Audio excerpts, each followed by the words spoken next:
So obviously this week was all about the Super League and all the negativity surrounding that. But Barcelona did have a match this week. We said there might be 8 finals remaining to win the Liga trophy, and if Barca win all of those, it seems like with Real Madrid dropping points, Atletico Madrid continuing to drop points, if Barca were to get W's in all the remaining 8, they should be the Liga champions when all is said and done.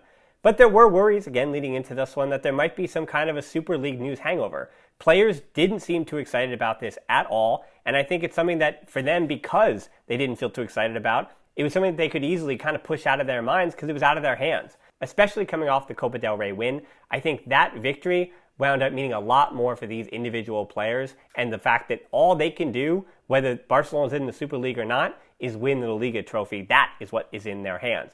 And for Ronald Koeman, going into this match, looking at what Barca had done against Athletic Club, who play a 4-4-2 very similar to Getafe, Aleñá, Cucurella, 2 players that Barcelona should know pretty well. And the big difference between Athletic Club and Getafe is that Getafe, with Damian Suarez playing on that right wing, not really the right wing because he played in a back 5. So that's what Getafe's game plan was, at least in that first half, was a drop into a back 5, while Athletic Club were much more content sticking to their 4-4-2, which obviously we know didn't really work. Now, regardless of whether you play a 4-4-2 or a 4-5-1 and you're defending, you really need to make sure that you don't give space to Messi on his left foot.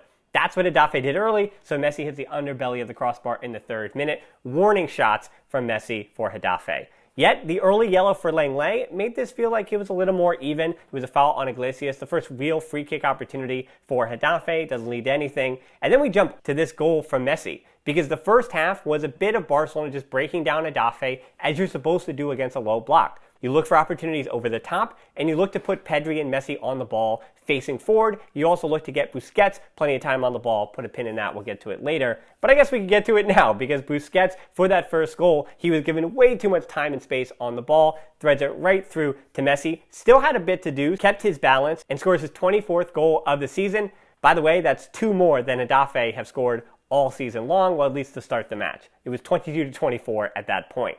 And even though they're now pulled into the relegation fight, this is a team that was in the Europa League. This is a team that finished top 7 last year and still has not tuned out their manager in Bordalás. So they keep fighting all through the 90th minute, as we saw in this match.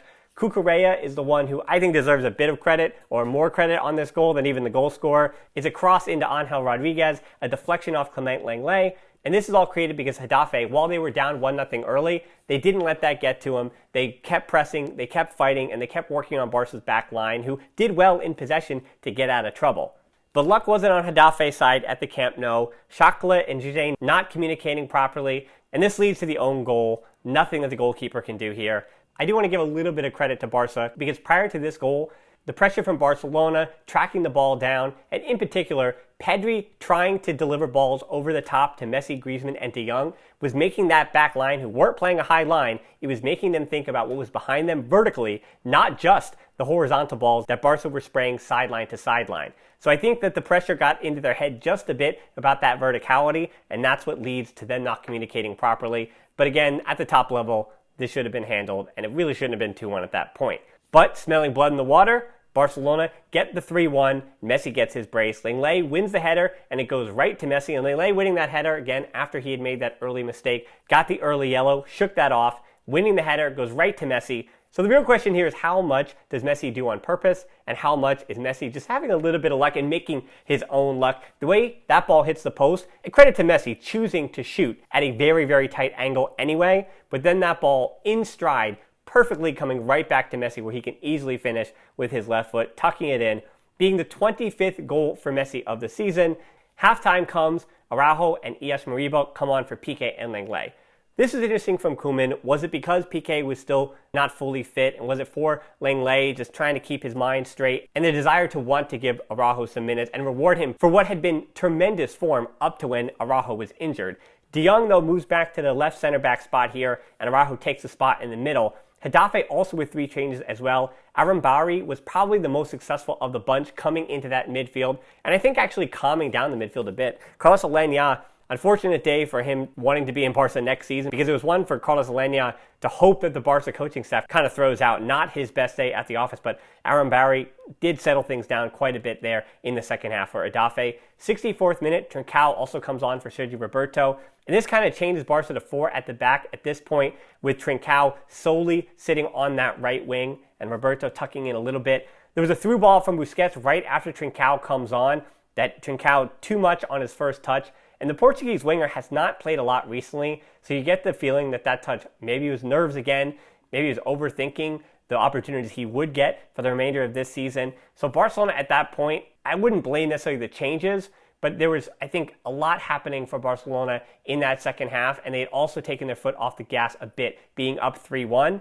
And Getafe, as I mentioned, they're a team that fights, and a bit unlucky from Araujo to commit the foul on Ünal, who was also a good substitution for Bordalas in the second half. As I said, Aaron Barry and Ünal, I think they changed the game for Getafe, added something different, and Barcelona, because they took the foot a bit off the gas, these players wanting to come in and change the game were able to do that. So I'm always of the mind to credit the opposition for making their changes as well than I am just to get on Barcelona for not doing the right things. But it was a well-taken penalty for Ünal, his first Liga goal, believe it or not. The player who at one point was considered a wonderkin. He's been bounced around, and hopefully he does find his feet someday.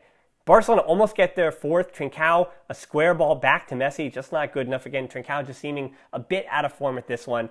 And then came an odd part in this match. Umtiti comes in for Lenglet, the substitution, and De Jong moves back to the right center-back spot. De Jong wasn't really effective as a left center-back, being that he couldn't really spray those long balls with his right foot, and he was much more comfortable when he moved back to the right center-back and was able to impact the match. And as we've seen, for Barcelona to take control, you need Busquets, you need Pedri, you need De Jong, all to have some kind of function in the match. And by putting him at left center-back was kind of the least opportune space for De Jong to make an impact. But this sub may not even happen because of anything tactical. This sub might have simply come because, as we saw, Koeman was absolutely going nuts on Mingueza for joining the attack on the prior play, and then Mingueza reacting to Koeman on the sideline, and this is a really ugly moment in the season. And if they hadn't just won the Copa del Rey, and the Barcelona did have all these young players doing well, and Koeman had the full trust of the locker room, this is a really worrisome moment, I think, for a team that would be in turmoil. But because it's a young player, 21 years old, because it's Ronald Koeman, who we know has a big personality, I hope this is something that we never have to speak again and just gets to be put away. But it was an ugly sight.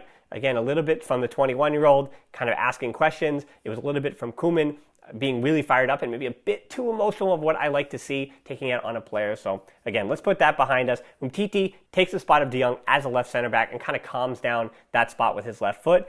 Araujo then makes up for the penalty, scoring the 4-2, scoring the goal that puts this one away, his second goal of the season. Messi from the corner, Busquets on the near post, and then poor 19-year-old Araujo on the near post doesn't clear, and Araujo outjumps his defender to finish. Not much that anybody for Getafe could do. Araujo just wanting it more and having that desire, and it's always good for young players to be able to bounce back, as Araujo did in this one. Fifth goal for Barca. Messi flicks it over to Griezmann, gets the penalty. Chakla commits it. Bad day at the office for the center back for Getafe. Griezmann scoring the penalty as well. His ninth goal in the Liga. And for culés, you will understand why Messi didn't go for his hat-trick. He's had plenty in his career. He wants Griezmann getting the ball in the back of the net and playing with confidence. So it's logical as to why Griezmann was the one taking that penalty and not Messi. And before I wrap this up by talking about Messi and him being the man of the match, him being so good today, Iyech Moriba, also another good, fine performance for him. I'm always impressed by how many aerial duels he wins, and the fact that he's such a well-rounded, just an all-around player, using his physicality, using his technical skill, and the way he combines with the other players around him. All great things, and Iyech Moriba continues to impress me. I say it each and every match. I'll continue to say it. Pedri, a lot of the same compliments. Pedri on the attack, offensively, possession, looking to turn. And I thought Pedri on the counter-attack today, other than Messi, was Barcelona's most important player going forward. And I think it was him on the ball that leads to basically the second and the third goal. But the difference in this match today was about the veterans playing well. Sergi Roberto had a pretty good day at the office, getting back to fitness, giving Dest a bit of a rest. But the two players that I think were most important for Barcelona are two of the longest tenured.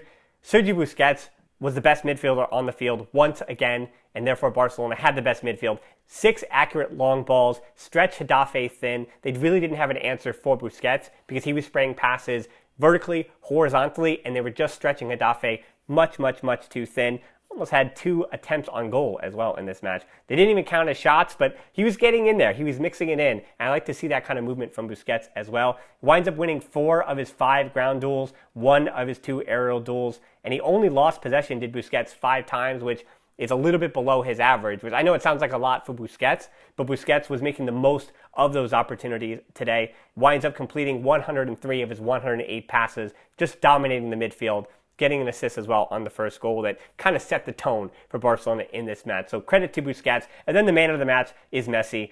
Almost perfect on the day. Yes, he did lose the ball quite a many times, being 19 in total, but he also won 8 of 11 ground duels. His pressure, really important to the first and second goals. And then, of course, he had to score the goals as well. His long balls, his pressure, doing everything that we're asking of the captain to do to get Barcelona over the line.